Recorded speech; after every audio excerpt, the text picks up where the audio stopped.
Եկեք հիշենք 23 թվական։ 23 թվականին, եթե չեմ սխալվում,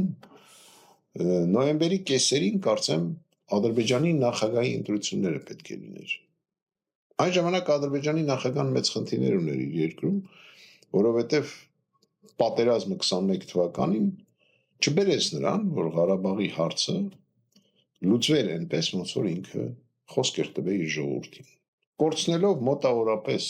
17,000 զինվորներ, ինքը չլուծեց այն ժամանակ Ղարաբաղի հարցը։ Ինչ է անում մեր երկրի ղեկավարը։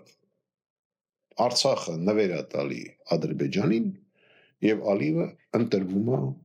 երկրի նախագահ։ Մի փաստաթղթի վրա, երբ որ ես իրան ներկայացրեցի, ինքը գրեց. Ալիևը մեզ պետք է։ Դա եղել է 19 թվականին։ Եվ հաշվի առնելով, որ Նիկոլ Փաշինյանը 23 թվականին իրան այսպես կոչված պատժեշկա է արել,